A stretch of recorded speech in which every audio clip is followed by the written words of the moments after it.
하나님 은혜와 평강을 빕니다. 오늘 또 이렇게 우리 귀한 성도님들 함께 맞이할 수 있어서 하나님께 감사드리고요.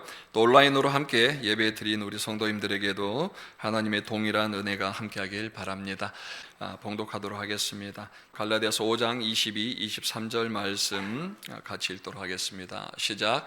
오직 성령의 열매는 사랑과 희락과 화평과 오래 참음과 자비와 양선과 충성과 온유와 절제니 이 같은 것을 금지할 법이 없느니라. 아멘. 잠시 기도하시겠습니다. 참 좋으신 아버지 하나님, 우리를 사랑하시되 끝까지 사랑하시고 죄와 허물로 죽어있던 우리를 외면하지 아니하시고 하나님의 아들 예수 그리스도를 이 땅에 보내시어서 십자가의 돌아가심과 또 3일 만에 부활하심으로 우리의 부활의 첫 열매가 되어주시고 또 우리를 하나님의 자녀 삼아 주셔서 감사합니다. 하나님께서 하나님이 가진 모든 것들을 우리에게 다 주셨음에도 때로는 우리가 가지고 있지 못한 것 때문에 때로는 또 불평이 있고 하나님께 감사하지 못한 우리의 심령들을 돌아보면서 다시 한번 하나님 우리에게 베풀어 주신 그 은혜들을 생각하며 감사하고 또 하나님께 예배 드리는 귀한 시간이 되게 하여 주시옵소서. 감사하며 예수님의 이름으로 기도드렸습니다. 아멘. 성령의 열매는 선택이 아니라 저항할 수 없는 성령의 능력으로 반드시 맺어야 할 하나님의 명령이라고 했습니다. 사도 바울도 자기 안에서 하나님의 법과 그다음 사망의 법이 공존하는 것을 보면서 통제할 수 없는 사탄의 힘과 저항할 수 없는 성령의 능력, 이 두 가지 속에서 늘 고민하고 갈등하며 살아갔다라고 우리에게 고백을 했습니다. 성령의 첫 번째 열매는 사랑입니다. 사랑은 모든 것을 변화시키는 시작이라고 했습니다. 첫 번째 사랑은 사람을 또 인생을 변화시키는 시작이었습니다. 하나님께서 먼저 우리를 사랑하셔서 아들 예수 그리스도를 이 땅에 보내주셨고 예수님께서 우리를 사랑하신 그 증거로 십자가에 달려 돌아가심으로 우리에 대한 사랑을 확증해 주셨다, 증명해 주셨다라고 하셨습니다. 그래서 교회를 핍박하는데 혈안이 되어 있었던 그 청년 사울도 예수 그리스도의 사랑에 녹아서 나중에는 복음을 전하고 사랑을 전하는 사도 바울이 되었습니다. 또한 부산 해운대에서 기타를 치며 장밋빛 스카프 또 아파트 노래를 부르던 한 학생을 부르셔서 지금 여러분 앞에서 말씀을 전할 수 있는 목사로 삼으시기도 하셨습니다. 그거는 제 아내도 증인입니다. 여하튼 변화될 수 없을 거라고 생각했던, 불가능이라고 생각했던 한 사람의 인생을 바꾸는 것은 우리 하나님의 사랑이셨습니다. 두 번째로 사랑은 보이지 않는 것을 보이게 하는 것이라고 했습니다. 요한일서 4장 12절에 보면은 하나님을 본 사람은 없지만 우리가 서로 사랑하면 하나님이 우리 안에 거하시기 때문에 우리가 그 사랑을 볼 수 있다고 그랬습니다. 그래서 제가 이것을 형상과 현상에 대해서 말씀을 드렸습니다. 형상은 보이는 겁니다. 현상은 보이는 것으로 의해서 나타나는 현상이죠. 바람의 예를 들었는데요, 바람은 눈에 보이지 않습니다. 그러나 바람에 의해 움직이는 나무 가지, 나무의 현상을 보면서 바람이 부는구나라고 우리는 얘기하듯이 하나님은 보이지 않지만 하나님을 믿는 백성이 서로 사랑할 때에 세상 사람들이 서로 사랑하는 현상을 보면서 저들이 믿는 하나님이 계시는구나라고 보이게 되는 거라고 했습니다. 셋째는 보이는 것을 보이지 않게 변화시켜 준다고 그랬습니다. 베드로전서 4장 8절에 보면은 무엇보다도 열심으로 사랑할지니 사랑은 허다한 죄를 덮느니라 라고 그랬습니다. 여기서 죄는 죄이기도 하지만 허물이기도 합니다. 우리가 사랑하는 사람에게는 모든 것들이 다 아름답게 보입니다. 그러나 사랑하지 못할 때 상대방의 허물이 보이기 시작합니다. 교회 안에서 우리 성도 간에 서로 사랑하지 못하고 성도로 인해서 시험 드는 것은 그 사람 때문이 아니라 사실은 우리의 영적인 문제가 먼저 발생하기 때문에 다른 사람에 대한 부정적인 것이 보이게 된다는 것을 여러분 꼭 기억하셔야 됩니다. 다 이쁜 사람이기도 하고 한편으로는 다 미운 사람이기도 해요. 한평생 살았던 남편도 왜 남의 편이라고 얘기하겠습니까? 한순간 다 그냥 내 마음에 따라서 내 편이 되기도 하고 남편이 되기도 하는 게 상대방 아니겠습니까? 그래서 내 영적인 상태가 하나님 앞에서 좋을 때는 다 사랑스러워 보이지만은 내 영적인 상태가 좋지 않을 때는 또한 다른 사람도 그렇게 보이지 못한다는 것을 기억하시면서 내 안에 성령의 열매 사랑이 있는가를 다시 한번 점검해 보셨으면 좋겠습니다. 네 번째로는 사랑하면 어떻게 살아야 할지 고민하기 시작한다고 그랬습니다. 로마서 8장 5절에 육신을 따르는 자는 육신의 일을, 영을 따르는 자는 영의 일을 생각한다라고 했습니다. 성령이 충만한 사람은 영의 일을 생각합니다. 무엇보다도 우리 하나님을 어떻게 하면 기쁘게 해드릴까, 어떻게 하면 교회를, 어떻게 하면 또 사역자를, 어떻게 하면 성도를 기쁘게 해드릴까, 늘 섬김에 대한 그런 마음을 가지게 되는 거죠. 그리고 그렇게 살지 못할 때 내 삶이 안타깝고 하나님 앞에서 또 다른 사람들을 위해서 헌신할 수 있는 삶을 달라고 기도하는 그런 열매가 맺어지는 겁니다.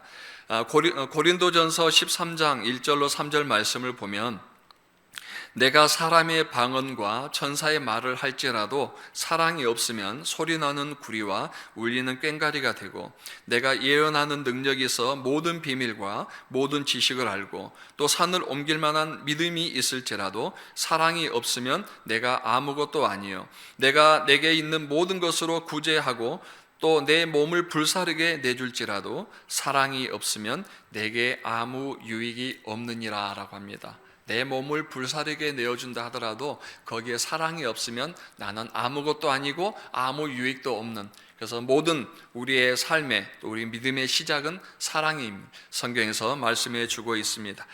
자, 이제 우리가 오늘 두 번째로 나눌 말씀은 사랑 다음으로 맺는 성령의 두 번째 열매 희락입니다. 희락. 그래서 오늘 제목을 희락, 이것은 자기 틀에서 벗어나는 시작이라고 했습니다. 그러니까 일반적으로 우리가 알고 있는 희락, 기쁨, 그러니까 그 기쁨에 대해서는 제가 다 다루진 않겠지만 그냥 오늘 하나님께서 우리에게 주시는 말씀에 대해서는 핵심적으로는 자기 틀에서 벗어나기 시작하는 것이 기쁨의 시작이다라는 것을 좀 말씀드리고 싶습니다.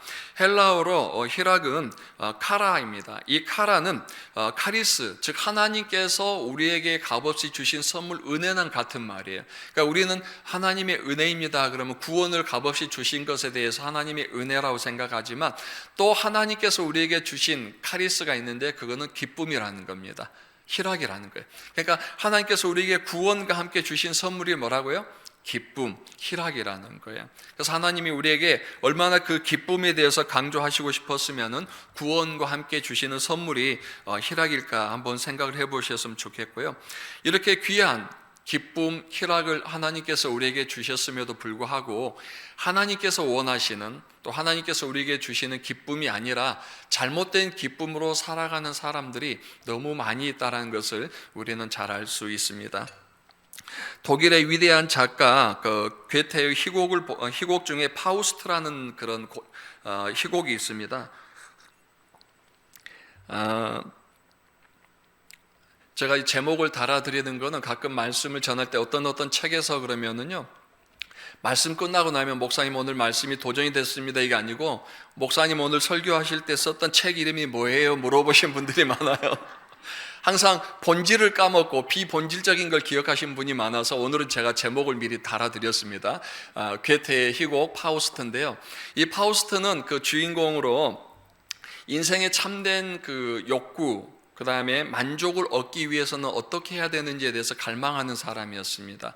그래서 그 시대에 있던 책도 다 읽어보고 기쁨이 있는 곳, 아니면 만족과 욕구를 채울 수 있는 곳이라면 어디든 쫓아가서 그곳에서 자기의 욕구와 만족을 채우려고 했지만 결국 자신이 원하는 욕구와 만족을 채우지 못했습니다.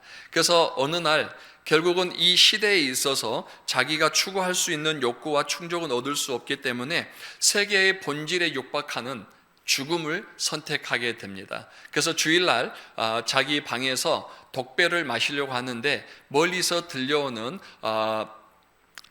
부활절 종소리를 들으면서 어렸을 때 자기에 대한 회상을 하며 독배를 내려놓게 됩니다.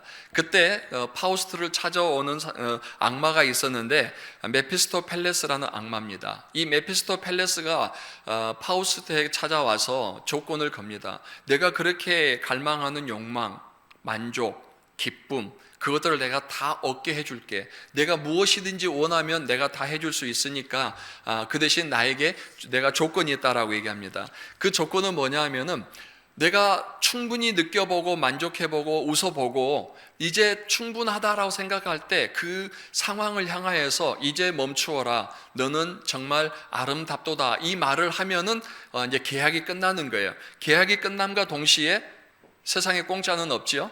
너도 나에게 뭔가를 줘야 되는데 바로 너의 영혼을 나에게 달라라는 거예요. 다시 말해서 이 세상에 살 동안에 네가 만족할 수 있을 만큼 원 없이 살아봐.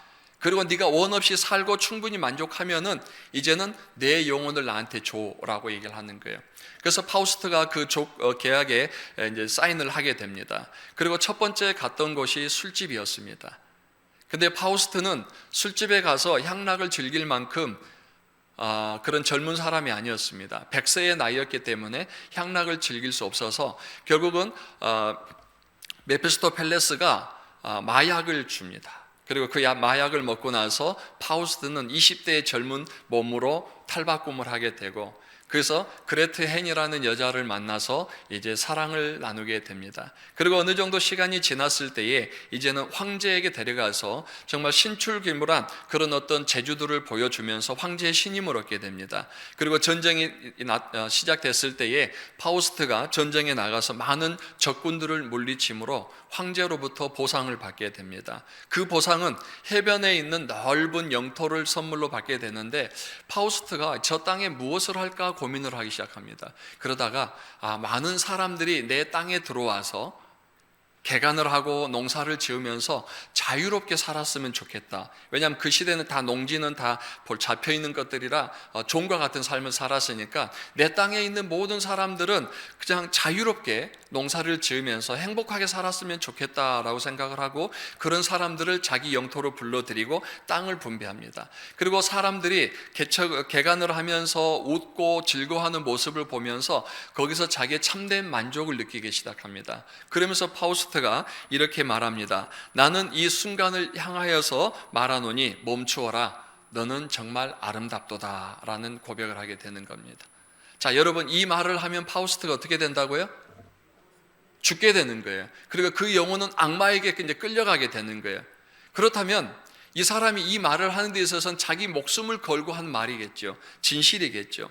100년을 살면서 한 번도 자기 만족과 욕구에 대해서 욕구를 충족하지 못하고 살았던 파우스트가 자기의 욕구와 자기의 만족이 아니라 자기가 얻어들인 땅에서 다른 사람들이 와서 경작을 하면서 자유롭고 행복한 모습을 볼 때에 비로소 본인이 참된 기쁨을 얻게 되었다는 거예요.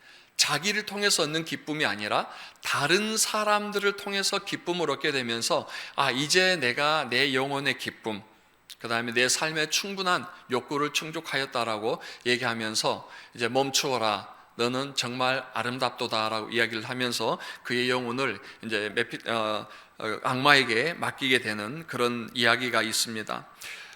파우스트가 정말 자기의 영혼을 버릴 정도로 만족했던 그 순간, 그런데 그 전에 멈추어라, 너는 정말 아름답도다라 말을 하기 전에까지 그가 생각했던 것과 자기의 영혼을 악마에게 맡기면서까지도 이제 그 기쁨에 대한 의미를 발견했던 이 파우스트의 삶을 우리가 한번 생각을 해보면서요, 괴테가 이 파우스트라는 희곡을 통해서 우리에게 주고 싶은 건 뭐냐면, 인생에 있어서 참된 욕구와 만족은 어디서 얻을 수 있느냐는 거죠. 100세를 살면서 파우스트가 그렇게 갈망했던 욕구, 자기가 원하는 대로 다 해봤음에도 불구하고 자기의 참된 기쁨을 찾지 못했지만, 자기의 수고와 자기의 배품을 통해서 누군가가 행복해할 때, 누군가가 참된 자유를 얻을 때에 비로소 자기 인생의 참된 기쁨을 찾았던 파우스처럼 이제 우리 그리스도인들도 하나님 앞에서 또한 우리가 살아갈 때 우리가 추구해야 될, 우리가 평생에 찾아야 될 삶의 기쁨, 만족은 무엇인가를 이 희극에서 우리에게 해줍니다. 파우스트는 정말 자기의 인생, 영혼을 걸고 세상의 쾌락을 찾았지만 찾지 못했죠. 나중에야 다른 사람의 기쁨을 통해서 자기의 기쁨을 얻었습니다. 만약 여러분에게 메피스토펠레스가 나타나서 당신이 원하는 모든 것들을 다 해주겠습니다. 돈이면 돈, 명예면 명예, 또 기쁨이면 기쁨, 젊음이면 젊음, 모든 것들을 다 해줄 테니까 당신이 참된 만족을 느끼면 당신의 영혼을 저에게 주십시오 라고 정중하게 부탁한다면 여러분 어떻게 하시겠습니까? 한평생 짧은데 실컷 즐기고 놀다가라도 가면 되지라고 맡기시겠습니까? 그럴 수는 없잖아요.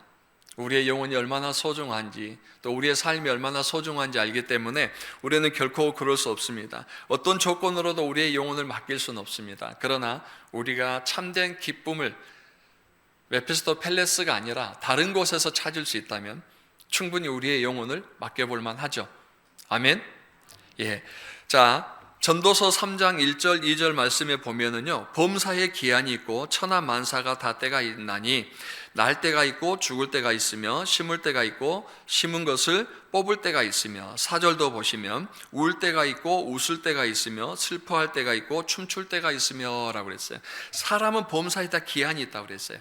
태어날 때가 있으면 죽을 때가 있는 것처럼, 울 때가 있으면 웃을 때도 있는데, 그럼 언제 우리가 웃고 언제 우리가 또 울 수 있는가 라는 부분들을 좀 생각해 볼 필요가 있는데요.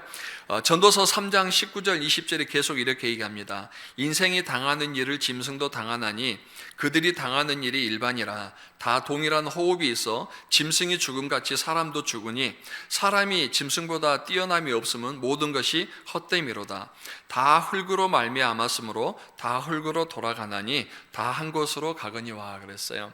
사람은 짐승과 비교하면 되게 싫어하잖아요. 그죠? 야 강아지야 그러면 막 화내고, 야 소야 그래도 힘들어하고, 그죠? 왜냐하면 우리는 다르다고 생각을 해요. 그런데 사실 다를 게 없다라고 전도서에서 말하거든요. 짐승이 태어날 때 우리도 태어나고 짐승이 숨 쉬는 것 같이 우리도 숨 쉬어요. 그죠? 그 다음에 저는 몰랐는데 강아지를 키우다 보니까 강아지도 잠꼬대를 하더라고요. 한 번은 자는데 막 끽끽끽 소리가 나서 얘가 왜 일어나서 가봤더니요, 자면서 잠꼬대를 하고 있는 거예요. 근데 이제 얘가 10살이 넘으니까 전화같이 코도 골아요. 똑같아요. 배고프면 밥 달라고 하고, 그죠?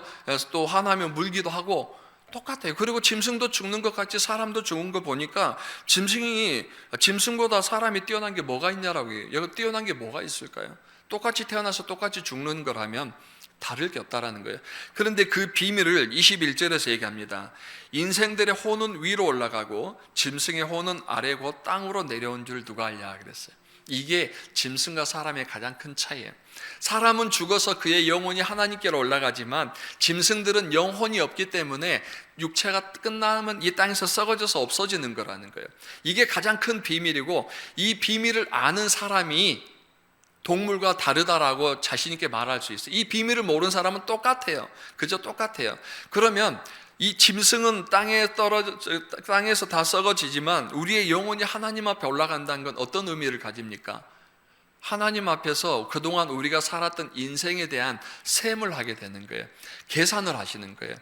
그동안 내가 너를 구원하고 너에게 그 삶을 주었을 때 나를 위해서 무엇을 하고 살았느냐면서 하나님이 하나하나 이제 계산을 하기 시작하실 거라는 거예요. 그러니까 우리는 그냥 구원받고 천국에 가니까 좋다라고 하지만, 천국에 가기 전에 반드시 우리가 거쳐야 될 것은 하나님의 심판대입니다. 그거는 천국과 지옥의 심판대가 아니라 이 세상 살아갈 때에 우리가 하나님 앞에서 어떻게 살았는지에 대해서 하나님께서 반드시 묻는 그 세많은 시간들이 있다라는 거죠. 그래서 우리가 살아갈 때 잘 살아야 됩니다. 행복하게 잘 살아야 됩니다. 주님을 위해서 잘 살아야 합니다.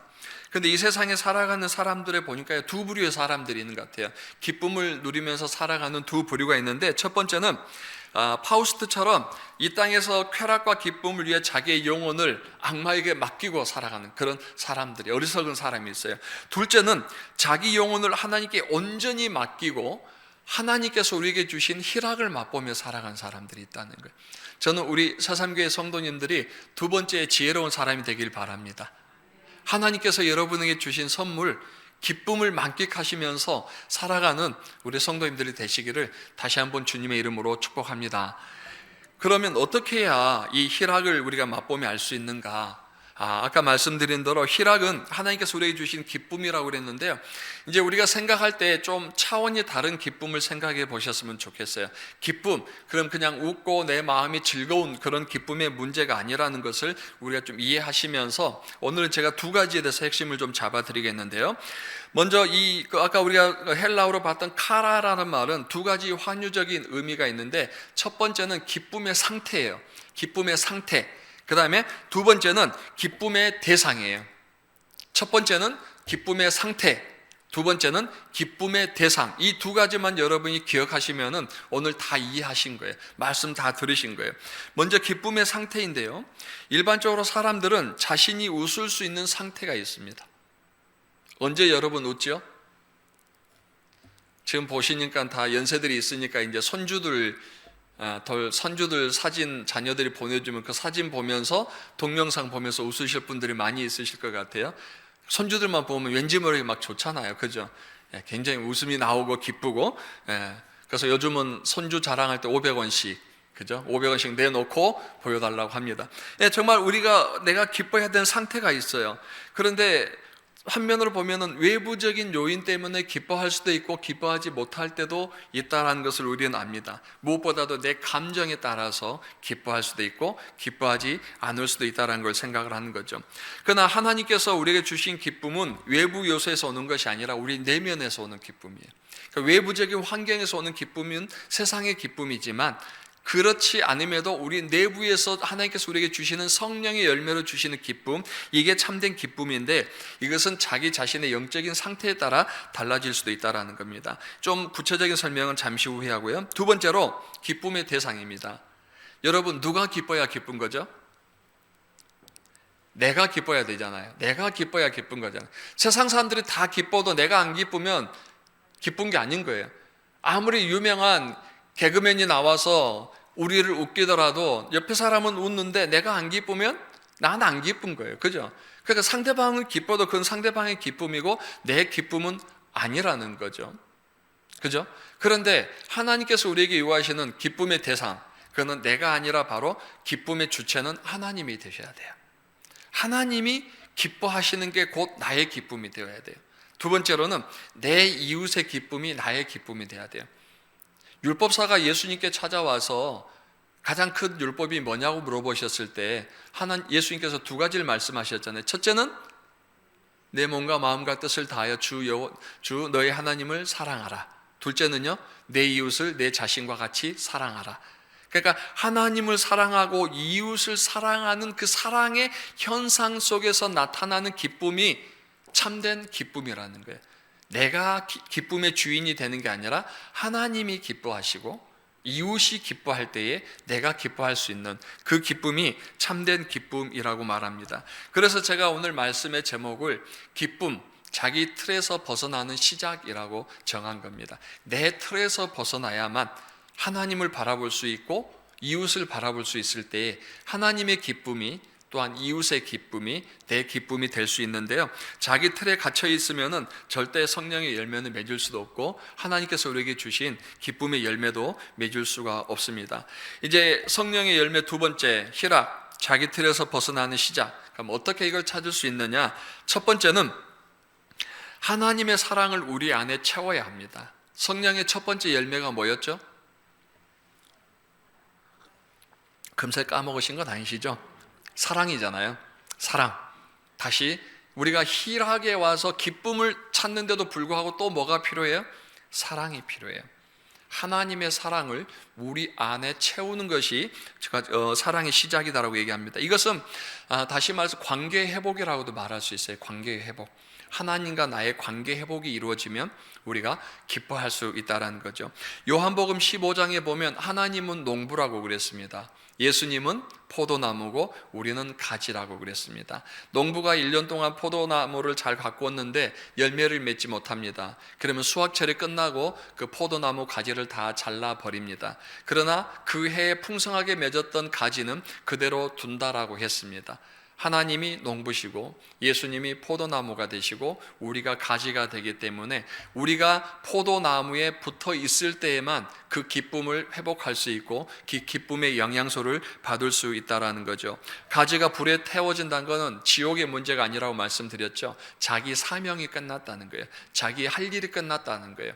그래서 포도나무에서 가지는 더 이상 불필요한 요소가 될 땐 언제든지 제거되지만 그 예수 그리스도에게 가지가 붙어 있다는 것은 관계의 회복을 말하는 것이거든요. 계속 주님 안에 있을 때에 그 기쁨을 누릴 수가 있다는 것을 얘기합니다. 요한복음 15장 11절에 보면은 내가 이것을 너희에게 이름은 내 기쁨이 너희 안에 있어 너희 기쁨을 충만하게 하려 함이라 그랬어요. 우리의 기쁨을 충만하게 하는 것이 우리가 그리스도 예수 안에 있으면 되는데, 이 말씀 전에 보면 요한복음 15장 9절에 아버지께서 나를 사랑하신 것 같이 나도 너희를 사랑하였으니 나의 사랑 안에 거하라 그랬어요. 여러분, 사랑 안에 거한단 말이 그냥 하나님께서 베풀어 주시는 사랑 안에 들어간단 말이 아니라요, 사실은 받는 사랑이 아니라 실천하는 사랑을 얘기하는 거예요. 하나님께서 예수 그리스도를 통해서 우리에게 사랑을 주신 것처럼 우리가 그 사랑을 받은 자로서 이제는 그리스도의 사랑 안에 머문다는 건 뭐예요? 사랑을 실천한다는 거예요. 우리가 그리스도의 가지에 붙어 있다는 것은 단지 영양분을 받는다는 문제가 아니라 영양분을 통해서 열매를 맺는 것처럼 우리가 하나님의 사랑 안에 머물러 있다라는 것은 그냥 사랑을 받으며 사랑하는 게 아니라 이제는 받은 사랑을 어떻게 해요? 나누어 주는 그런 사랑을 얘기할 때의 관계 회복이라고 말을 합니다. 빌립보서 말씀을 잘 아시죠? 빌립보서 하면 우리는 보통 기쁨의 장이라고 얘기하죠. 그래서 기쁨이 참 많이 나옵니다. 그 중에 제가 세번대로 13번의 기쁨이 있는데 기뻐하라, 기뻐하라라는 말이 나와요. 근데 이 기뻐하라가 그냥 기뻐하라가 아니라 그 앞에 붙는 게 있어요. 주 안에서, 예수 안에서, 그리스도 안에서 기뻐하라고 그래요. 그냥 기뻐하라가 아니라 주 안에서 기뻐하라. 제가 볼 때 빌립보서를 제가 한번 강해를 했었는데 단어들을 세보면은요, 기뻐하라라는 단어보다는 더 많이 나오는 단어가 주 안에서요. 그리스도 예수 안에서 너희에게 편지를 쓰노라. 그리스도 예수 안에서 기뻐하라. 그리스도 예수 안에서 평안하라. 그리스도 예수 안에서 서로 사랑하라. 그리스도 예수 안에서 순종하라. 계속 사도 바울이 말한 것은 모든 성도의 그 삶의 열매에 대해서 말할 때에 그리스도 예수 안에서, 예수 안에서라고 얘기를 합니다. 그래서 제가 빌립보서를 그 큰 제목을 정할 때에 거대한 도시 속에서 둘로스 크리스토, 예수 그리스도로 산다는 것, 그렇게 제가 제목을 정해봤어요. 거대한 도시 속에서 어떻게 기뻐할 수 있는지, 어떻게 서로 사랑할 수 있는지, 어떻게 서로에게 섬길 수 있는지, 어떻게 봉사할 수 있는지, 이 부분들을 제가 고민하면서 결국은 그리스도 예수 안에 있을 때만 서로 사랑할 수 있고 하나님이 우리에게 주신 참된 기쁨을 서로 나눌 수 있는 것이다 라고 결론을 내렸습니다. 사랑하는 성도 여러분, 여러분이 정말 하나님과의 올바른 관계 속에 있고 그리스도의 올바른 관계 속에 있다면 이미 여러분 안에는 그 기쁨이 있습니다. 지난번 말씀드린 것처럼 한 알의 밀알이 땅에 떨어져 죽지 않으면 열매를 맺을 수 없는 것처럼 중요한 것은 이미 우리 안에 있는 그 기쁨과 사랑이 있는데 우리의 그 자아의 단단한 껍질이 깨지지 않고 있기 때문에 나오지를 못하는 거예요. 다시 말해서 내가 기뻐야 되니까, 세상 사람들이 다 좋아도 내가 만족하지 못하면 기뻐하지 않는 그런 닫혀있는 나의 자아가 아니라 모든 것들을 오픈하고 이제는 온전히 내가 그리스도의 온전한 관계 속에서 그 사랑을 맺어가면서 하나님 앞에서 온전한 열매를 맺어가는 귀한 우리 성도님들이 되시기를 주님의 이름으로 축복합니다.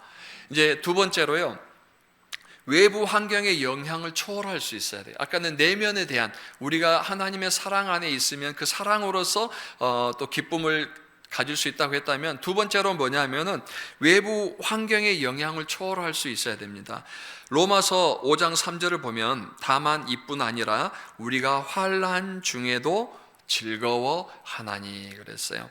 또 야고보서 1장 2절에 보면 내 형제들아 너희가 여러 가지 시험을 당하거든 어떻게 하라고요?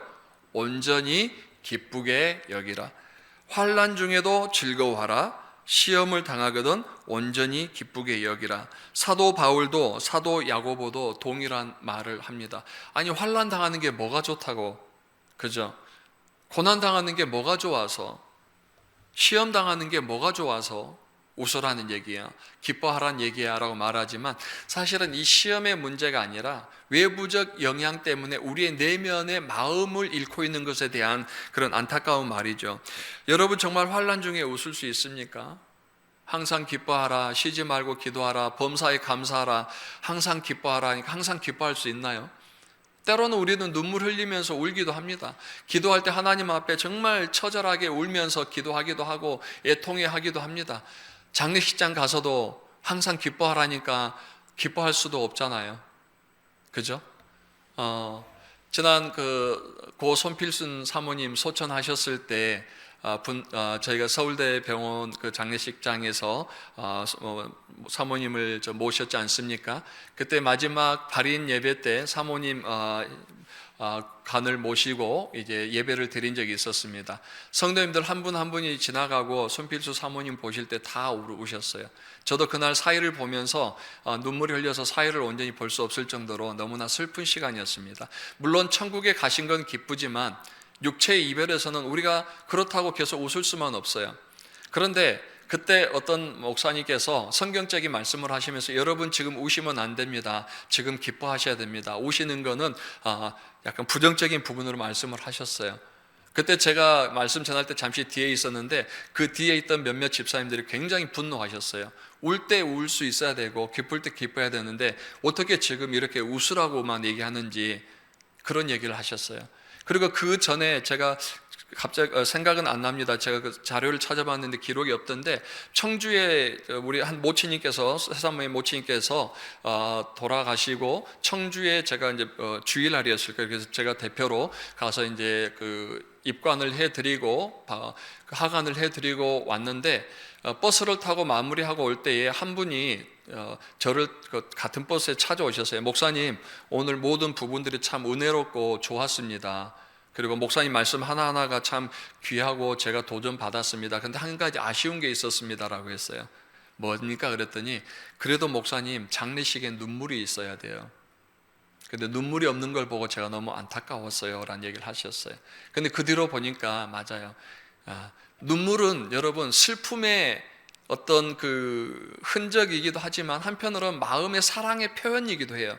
우리가 사랑할 때도 눈물을 흘립니다. 그죠?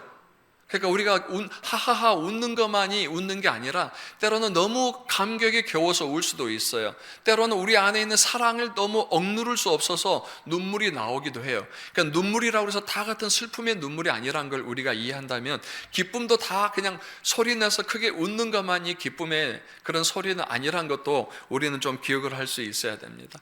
어떤 환경에서든지 우리는 눈물로서 기쁨을 표현할 수도 있고요, 웃음으로 기쁨을 표현할 수도 있어요.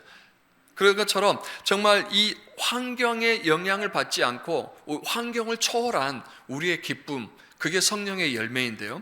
하박국 선지자가 활동한 시기는 전쟁의 시기입니다. 남유다에 이제 곧 그 강대국의 바벨론이 쳐들어와서 이제 예루살렘 완전히 함락하기 직전에 하박국 선지자가 활동을 합니다. 그때 하박국 선지자가 3장 16절에서 이렇게 고백합니다. 내가 들었으므로 내 창자가 흔들렸고 내 목소리로 말미암아 내 입이 떨렸도다. 무리가 우리를 치러 올라오는 환난 날을 내가 기다림으로 썩이는 것이 내 뼈에 들어왔으며 내 몸은 내 처소에서 떨리는도다 라고 그랬어요. 이제 그 바벨론의 공격이 얼마나 강하고 예루살렘이 돌 하나 남지 않고 다 허물어지고 불살라질 거라는 그 예언을 본인이 받고 나니까 지금 표현은 뭡니까? 내 입술이 떨렸다라고 했어요. 그리고 썩이는 것이 내 뼈에 들어온다. 내 뼈가 썩는 것 같다. 그리고 내 몸이 내 처에서 떨린다라고 말하면서 하나님의 선지자도 그 어떤 다가올 환경에 대해서 엄청난 공포를 느끼고 있다는 것을 솔직히 얘기합니다. 그러면서 그렇게 기도했죠. 주여, 이 환난이 왜 우리에게 임해야 됩니까? 라고도 기도를 했어요. 그러지만 곧바로 하박국 선지자는 이렇게 고백합니다. 너무나 유명한 말씀이죠. 하박국 3장 17절로 18절 말씀을 보면 비록 무화과가 무성하지 못하며 포도나무에 열매가 없으며 감람나무에 소출이 없으며 밭에 먹을 것이 없으며 우리의 양이 없으며 외양간에 소가 없을지라도, 같이 한번 읽어보실까요? 시작. 나는 여호와로 말미암아 즐거워하며 나의 구원의 하나님으로 말미암아 기뻐하리로다. 한 번 더 읽어보시겠습니다. 시작. 나는 여호와로 말미암아 즐거워하며 나의 구원의 하나님으로 말미암아 기뻐하리로다. 아멘. 전쟁에 임박했는데 이 또 보니까 추수할 게 없어요. 아무것도 먹을 게 없고 풍랑이 불어서 모든 짐승들도 다 쓸어가 버리고 완전 폐가 망신한 거죠. 내 육신 하나 겨우 서 있는 그곳에 있을 때 하박국 선지자가 고백한 건 뭐냐면 나는 여호와로 말미암아 즐거워하며 나의 구원의 하나님으로 말미암아 기뻐하리로다. 내 환경적인 요소로 내가 영향을 받지 않고 나와 함께 하시는 하나님으로 인해서 나는 그래도 기뻐할 수 있다라는 겁니다. 아멘. 예. 제가 그 새삼교회에 몇 번 말씀을 전하면서 참 부러운 것들이 많은데 약간 아쉬운 게 하나 있어요. 어느 순간부터 아멘 소리가 많이 줄어들었다는 생각이 들었어요. 진짜로요. 제가 서울로 가고 나서 군자동에 있을 때 수요일 첫 4월 달에 한번 말씀 전하러 올 때도 그때도 한번 제가 말씀드렸어요. 아멘 소리가 많이 줄어든 것 같아요 라는 얘기를 했는데 제가 늘 얘기합니다. 교회에는요 5가지 소리가 있어야 돼요. 5가지 소리. 첫 번째는 하나님을 찬양하는 소리. 아멘. 두 번째는 기도하는 소리. 세 번째로는 회개하는 소리.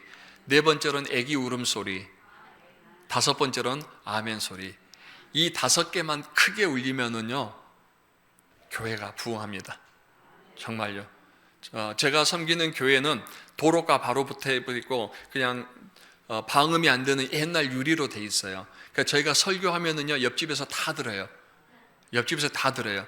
옆에 6차선 큰 도로가 있는데도 지나가는 사람들도 우리 설교를 들어요. 근데 한 번은 오후 예배 때에 어떤 분이 처음 오셨어요. 2분이 오셨구나. 2분이 오셨어요. 그래서 나중에 예배 끝나고 어떻게 오셨어요? 그랬더니 지나가는데 찬양 소리가 너무 은혜돼가지고 그냥 지나갈 수가 없어서 예배 드리러 왔다고. 그래서 우리 성도가 되셨어요. 예. 기도 소리, 찬양 소리, 회개의 소리, 아기 울음소리는 왠지 아시겠죠? 젊은 사람들이 많아야 된다는 얘기예요. 마지막 아멘 소리가 많아야만 교회가 부흥합니다. 아멘. 자, 그럼 이제 테스트를 해볼게요. 방금 하박국 선지자가 말한 대로 제가 읽어 드릴 테니까 여러분은 그냥 끝에 아멘만 크게 하시면 됩니다. 자, 성공만 아니라 실패도 즐거워하고 기뻐하겠습니다. 만족되지 않아요. 희망만 아니라 절망도 즐거워하고 기뻐하겠습니다. 그래도 작아요. 가진 것만 아니라 없는 것도 즐거워하고 기뻐하겠습니다. 아멘. 예, 풍족할 때만 아니라 부족할 때도 즐거워하고 기뻐하겠습니다. 아멘. 조금 올라오네요. 승리만 아니라 패배도 즐거워하고 기뻐하겠습니다. 아멘. 예, 좋습니다. 건강만 아니라 육신의 아픔도 즐거워하고 기뻐하겠습니다. 생명만 아니라 죽음도 즐거워하고 기뻐하겠습니다. 자, 이제 마지막입니다. 나에게 필요한 것은 좋은 환경이 아니라 구원의 하나님으로 말미암아 즐거워하고 기뻐하겠습니다. 아멘. 네, 우리는 하박국 선지자와 똑같은 고백을 방금 했어요. 아멘. 예, 이렇게 우리가 아멘으로 화답하면 우리의 심령에 그 말씀이 그대로 열매를 맺을 줄 믿습니다. 자, 하박국 선지자는 환경에 영향을 받지 않았다라는 거죠. 어떤 상황에서든지 즐거워하고 기뻐하는 것은 구원의 하나님을 바라보았기 때문입니다. 사랑하는 성도 여러분, 저도 그렇고 여러분도 그렇고요. 환경을 바라보면 기뻐할 게 그렇게 많지는 않아요. 저는 좋은 데 산다고 하는데 옆집 이사 온 거 보니까 더 좋은 데 이사 가면 배 아프잖아요. 네, 저는 20평에 산다고 생각하는데 누가 50평에 이사 갔다 그러면 왠지 그냥 집들이 가기 싫어지잖아요. 네, 사촌이 땅 사면 배 아프는 우리 한국의 고유 문화에 의해서 우리는 남이 잘 되면 기뻐할 수 없어요. 그럼에도 불구하고 내가 기뻐할 수 없지만 내 구원의 하나님이 나와 함께 하심으로 인하여서 우리는 즐거워할 수 있습니다. 아멘. 환경을 바라보지 마세요. 자, 이제 마지막 세 번째는 뭐냐면 기쁨의 대상, 즉 주체가 하나님이셔야 됩니다.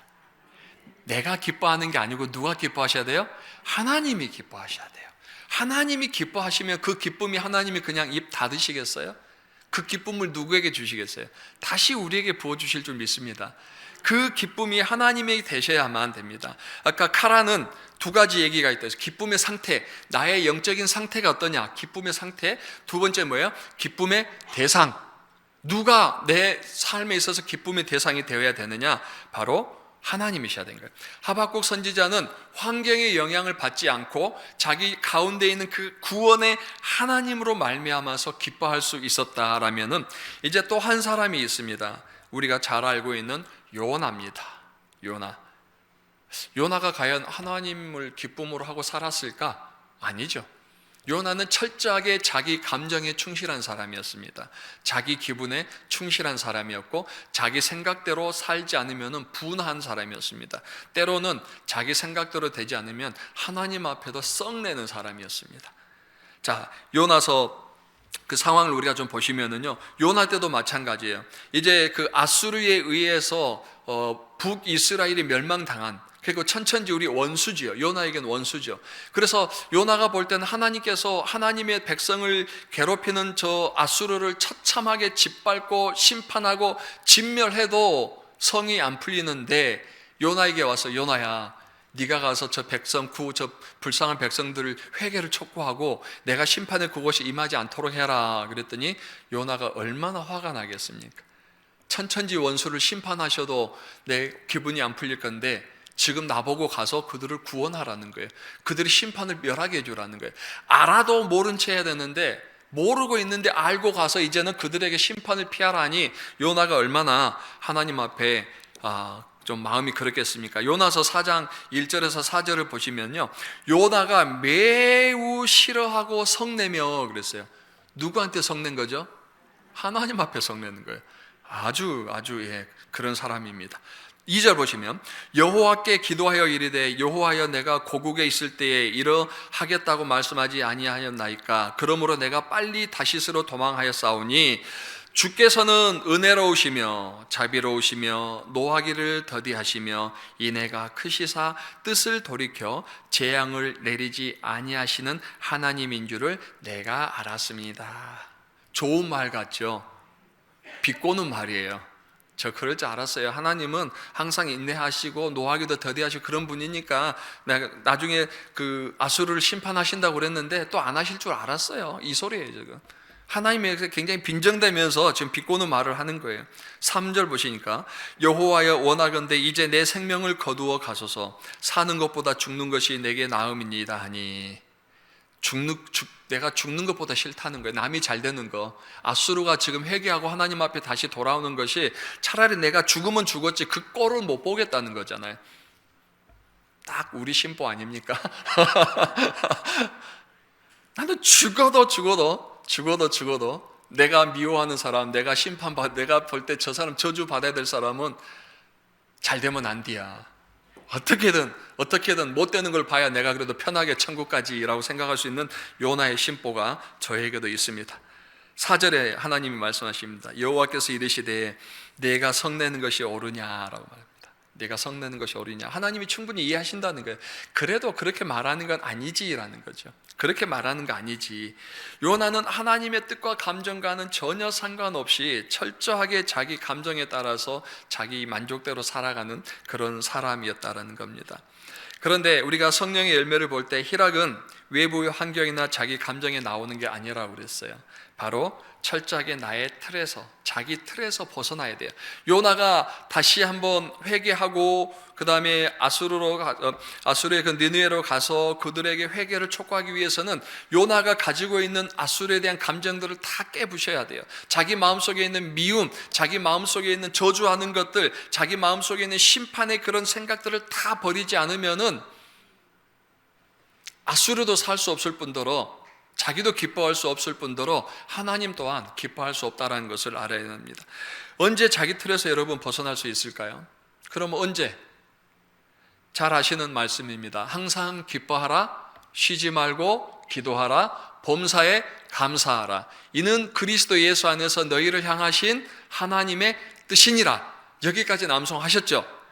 근데 그 뒷구절이 뭔지 아세요? 왜 우리가 항상 기뻐하지 못하고 왜 항상 감사하지 못하는지, 우리가 18절까지 암송해서 그래요. 갈라디아서 5장 19절을 암송해야만 되는데 이걸 우리가 놓치더라고요. 한번 같이 보실까요? 데살로니가전서 5장 19절 함께 읽어보시겠습니다. 성령을 소멸하지 말며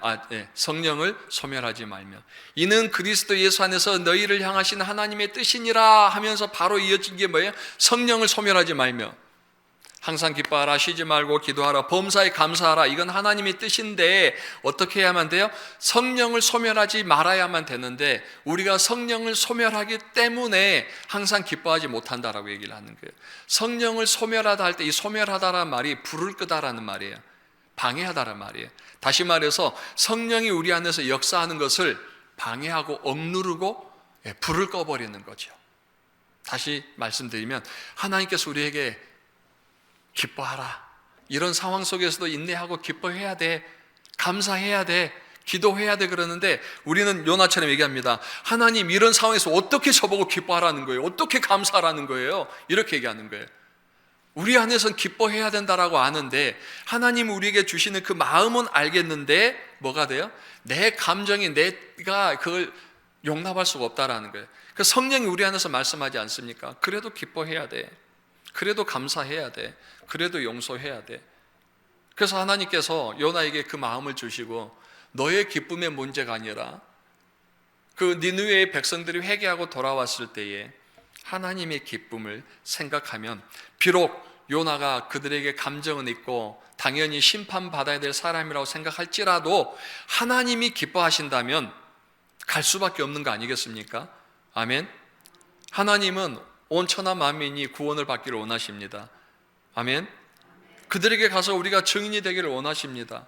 그들이 구원받고 날마다 하느님의 그 하늘나라의 생명책에 기록되어지는 것을 보고 하나님은 기뻐하십니다. 천사들도 그것을 보고 기뻐한다고 했습니다. 우리는 하나님이 무엇을 기뻐하는지 알아요. 어떻게 하나님께서 기뻐하시는지 알아요. 우리가 어떤 생각을 가지고 어떤 감정을 가지고 살아야 되는지도 알아요. 근데 문제는 뭐예요? 여전히 성령을 소멸하고 있다는 거예요. 성령이 우리 안에서 이렇게 하라라고 얘기하지만 지금은 아닙니다라고 해요. 지금은 아니고요, 나중에요, 잠시만요, 지금 상황은 그러니까 우리는 철저하게 우리가 성령의 역사들을 불을 끄면서 그걸 막고 있는 거예요.